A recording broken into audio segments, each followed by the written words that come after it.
Now we examine section 2, distance on numerical data, Minkowski distance. So we first introduce data matrix and dissimilarity matrix, or distance matrix. Data matrix is represented in the typical matrix form. Is we have n data points, we use n rows. We have L dimensions, we use L columns to represent this data set. The distance matrix or dissimilarity matrix usually is represented in triangular matrix. Because you have n data points, we register only the distance between like objects 1 versus 1 or 2 versus 1 to look at their distance. But the distance function usually could be quite different for different kinds of variables like a real, Boolean, categorical, ordinal, ratio, and vector variables. Their distance definition could be different. Moreover, sometimes they may have weights associated with those different variables based on the applications and data semantics. We're going to introduce this more later. Then we look at an example. Suppose we have 4 points, 4 objects in 2-dimensional space. Okay. Then the data matrix is represented in this typical form. Okay. Then for dissimilarity matrix or distance matrix, for Euclidean distance, you probably can see the matrix is in this way. Like x1, x1, they are identical, their distance is 0. x2, x1, their computation is based on the distance. This part is 2.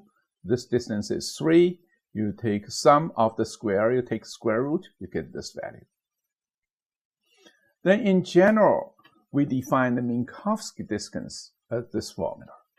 That means if we have L dimensions for object I and object j, then their distance is defined by taking every dimension to look at their absolute value of their distance, then to the power of p, then you sum them up, get the root of p. Then we get the Minkowski distance. Such distance, the p is the order. We usually also call this distance as LP norm.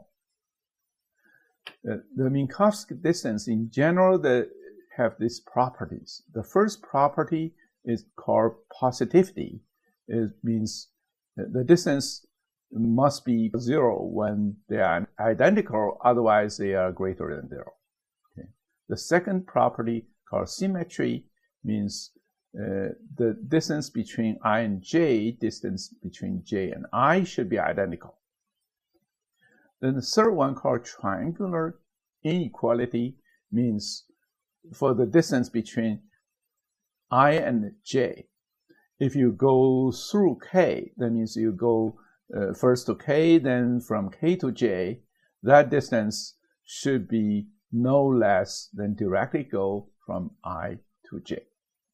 Or it should be greater than or equal to directly go to I to j. Okay.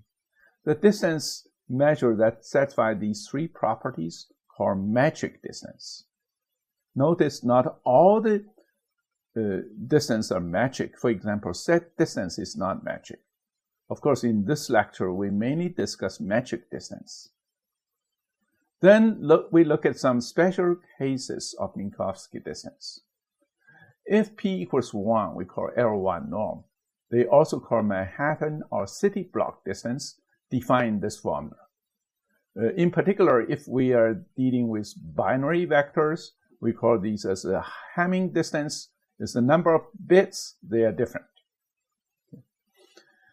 Then if p equals 2, it's defined, also called L2 norm, is Euclidean distance defined in the typical way like this. This is a very familiar one, I think, for all the people. Okay. Then if p goes to infinity means we are dealing with L infinity norm or L max norm. This is also called Superman distance. Is defined is a limit for p goes to infinity. Okay.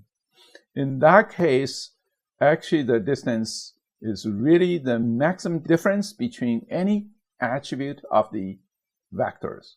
For example, you can see for f from 1 to L, the maximum such absolute value of the distance is the distance of L infinity norm, or Superman distance. Let's look at some examples. For the same data sets, like we get 4 points, we get 2 dimensions. Then we look at the Manhattan distance is just based on this is city block distance, for example, from x2 to x1. You will go 3 blocks down, then 2 blocks left. So the Manhattan distance is 3 plus 2, you get 5. Okay. Of course, x1 to x1 itself is 0. And Euclidean distance, as we discussed already, that's the measure. For Superman distance, L infinity norm, you probably can see x2 to x1. So probably you can see the difference is you first go down 3 blocks. For Manhattan distance, you can see you get a 3 plus 2. But for Superman distance, you just see which attribute to get a maximum distance or maximum difference. So you probably can see the maximum one is 3 instead of 2. That's why x2 to x1 is 3. So it's pretty easy to compute. Thank you.